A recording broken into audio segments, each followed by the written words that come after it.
There's no escaping football in South Africa right now, and Hillbrow is no exception. This is one of the poorest neighbourhoods in Johannesburg, and one of the most dangerous. But right now it's hosting an unusual theatre project. The subject of X-Homes, the neighbourhood itself. It features 7 plays by 7 directors, shown not on a stage, but in the actual homes of Hillbrow residents. I'm very sensitive about taking someone's space, living space, you know. I don't know if I would do that with my space, you know. Taking someone's living space and invading it, you know. It's almost like an invasion of privacy.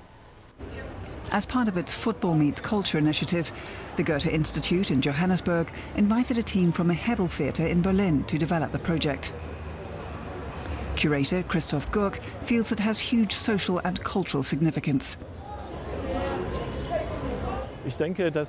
I believe that X-Homes is one contribution to the larger process of what I call crossing borders.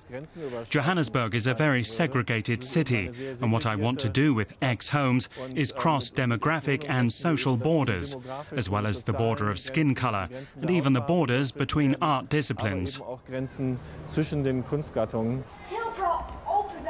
Each performance in the 7 homes lasts 10 minutes.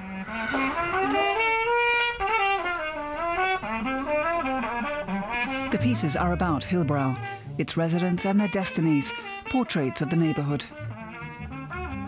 Director Inkoli Norman has his actors talk about dreams and disappointments.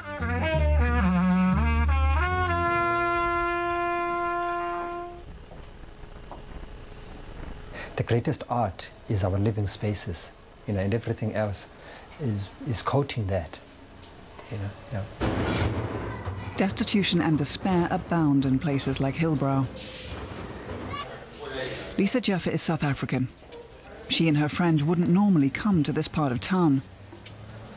They're accompanied on the X-Homes tour by a local. Otherwise, they wouldn't be safe. Lisa's family used to live here. That was before the neighbourhood became so run down.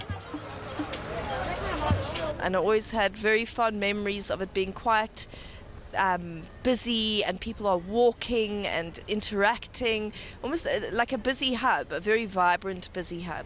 Yeah. It's still busy, but that vibrant atmosphere is now just a distant memory. Once apartheid ended, the affluent white population left Hillbrow in their droves and were replaced by refugees and immigrants from all over Africa. Lured by the promise of a better life, they found only poverty and crime.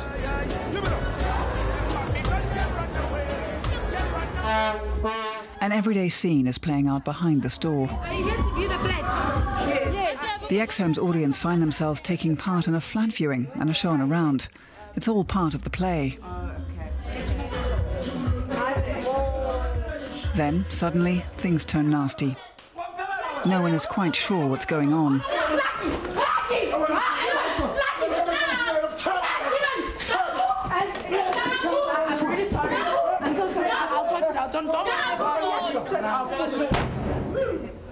The most challenging thing I would say would be trying to be as realistic as possible, because you have to grab the audience, you know, you grab the attention, and you have to make them wonder is this still a show, or are we in the wrong place, what's happening? Even 16 years after the end of apartheid, South Africa is still a divided country. Playing host to the World Cup helped bring communities together. So might things start to change here now? In terms of having this project here, I am cynical as to whether it does help poverty or anything. I don't see how. I mean, I am cynical about whether the World Cup helps these people themselves. So I would like to see how, really, and I don't see how in my own capacity. In terms of social cohesion, projects like X-Homes are at least a step in the right direction. But South Africa still has a long way to go.